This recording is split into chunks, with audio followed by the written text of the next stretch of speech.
You spent $300 on a handbag. The label said genuine leather. 18 months later, the handles are peeling, the surface is flaking, and it looks like it is molting. You did not get unlucky. You got scammed. And the brand knew it was going to happen before you even paid. Here is the thing most people do not know. In the United States, a brand can legally stamp the words genuine leather on a product that is 80% plastic. That is not a loophole. That is by design. The label sounds premium. It is not. It is one of the most deliberately misleading terms in the entire fashion industry, and right now, it is sitting on the tag of bags sold by some of the biggest names in the world. Today, we are going to break down exactly what is inside your handbag, which brands are using it, and the 3 tests you can do in 60 seconds before you spend a single dollar. By the end of this video, you will never read a handbag label the same way again. Before we name the brands, you need to understand what you are actually buying, because the industry does not use one type of fake leather. It uses 3, and each one is designed to fool you in a different way. Type 1. Bonded leather. This is the worst offender and the most common. Bonded leather is made by taking the scraps and dust left over from real leather production. The piece is too small and too low grade to use for anything, shredding them, mixing them with polyurethane glue, pressing them onto a fiber backing, and spraying a thin coat of plastic on top to make it look uniform. It contains some percentage of real leather fiber. This is why brands can legally call it leather, but the bond between those fibers is adhesive, and adhesive breaks down. Within 1 to 2 years of regular use, the polyurethane coating separates from the base and the bag begins to peel from the inside out. There is nothing you can do to stop it. The material is failing at a molecular level. You are not being careless with your bag. Your bag was built to die. Type 2. PU leather. This is pure polyurethane, no leather content whatsoever. It is petroleum-based plastic pressed into sheets and embossed with an artificial grain pattern to mimic the look of hide. Brands that use this almost never call it PU leather on the label. They call it vegan leather, faux leather, or simply do not tell you what it is at all. PU leather does not peel the way bonded leather does. Instead, it cracks, stiffens over time, and develops a plasticky shine that makes the bag look cheap, even if it cost $400 on the shelf. Type 3. Bicast leather. This is the one brands use when they want to charge more. Bicast starts with a genuine split leather base, like the lowest, most fibrous layer of the hide, and coats it with a thick layer of polyurethane that is embossed to look like full grain. It has more real leather content than bonded material, so it technically performs better. But the polyurethane surface still cracks and splits within 3 to 5 years. Brands that use bicast like to photograph their products in a way that catches the high gloss finish. That shine is not quality. That shine is plastic. 3 types, all designed to look like the real thing, all designed to be replaced. Now let us talk about who is selling you these materials at leather prices. Michael Kors. The most documented case of bonded and PU leather in the accessible luxury space. A standard Michael Kors tote retails between $200 and $400. The handles, the body panels, and the trim on the most popular lines use a combination of PU-coated materials and Saffiano, which is a PVC embossed finish, not leather at all.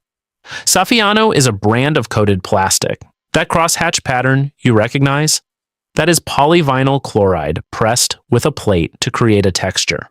The FTC's 2024 antitrust case against the proposed Tapestry Capri merger revealed internal documents showing that Michael Kors manufactured its accessible luxury handbags in Asian factories using cost-optimized materials specifically to hit a retail price point.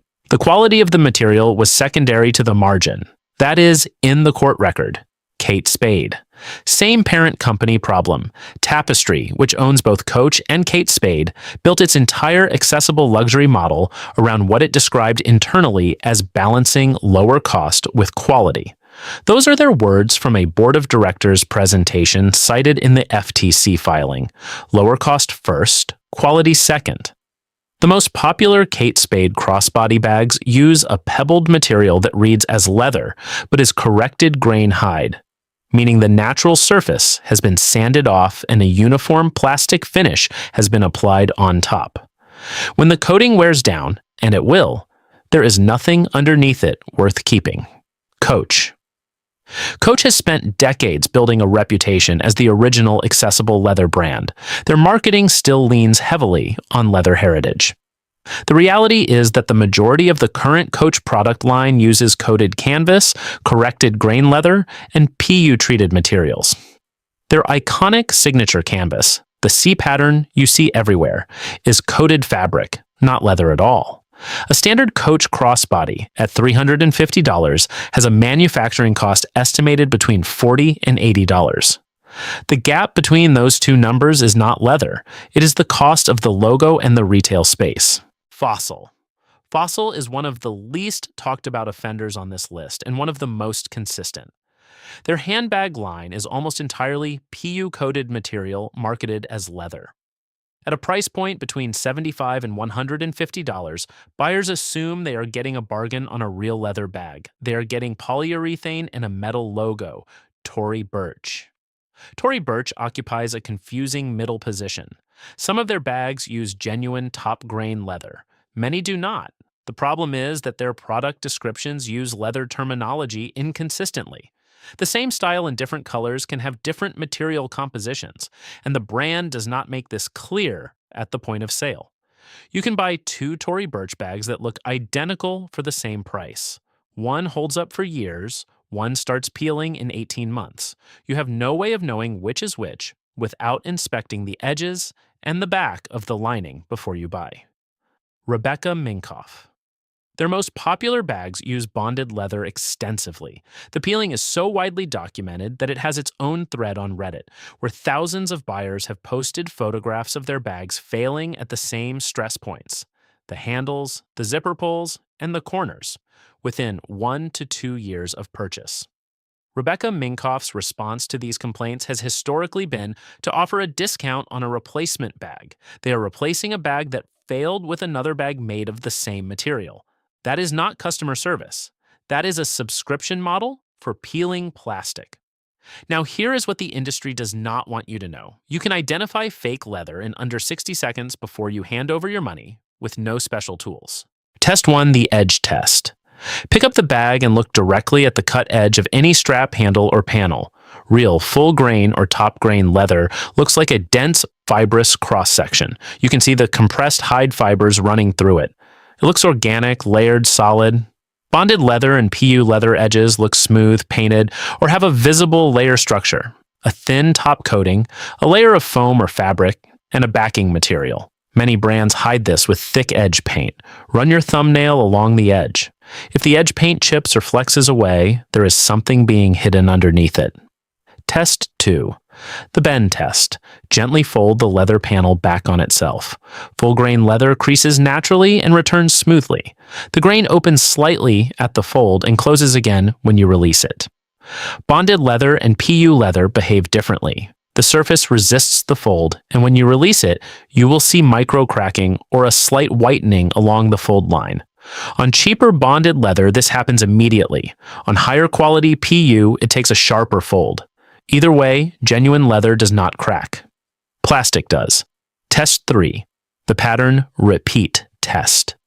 Step back and look at the grain pattern of the bag from a slight angle. Real leather has natural grain variation. The pattern is never exactly the same twice because it comes from an animal hide with natural inconsistency. Bonded leather and PU leather are produced on rollers. The embossed grain pattern repeats at regular intervals, typically every 10 to 12 inches, because that is the circumference of the embossing drum. It is subtle, but once you see it, you cannot see it. A repeating grain is a machine-made grain. A machine-made grain is not leather. 3 tests, 60 seconds. Now you know what the sales associate does not want to tell you. Here's the bottom line. The word genuine leather is not a quality guarantee, it is a legal minimum. A brand can call something genuine leather as long as it contains some animal hide content, which means bonded scraps pressed with polyurethane glue qualifies. The term is designed to sound like a promise. It is a technicality. The brands that use real leather are proud of it. They tell you exactly what grade, what tannery, and what process. If a brand's product description is vague about materials, that vagueness is intentional. You now have the 3 tests. Use them. Check the edge, bend the panel, look for the repeat. Your money deserves better than a bag built to peel. If this video saved you from a bad purchase, subscribe, because next week we are going inside the luxury resale market, Vestiaire, The Real, Fashion File, and the authentication scandal that the industry does not want you to find out about. Hit the bell. We have receipts.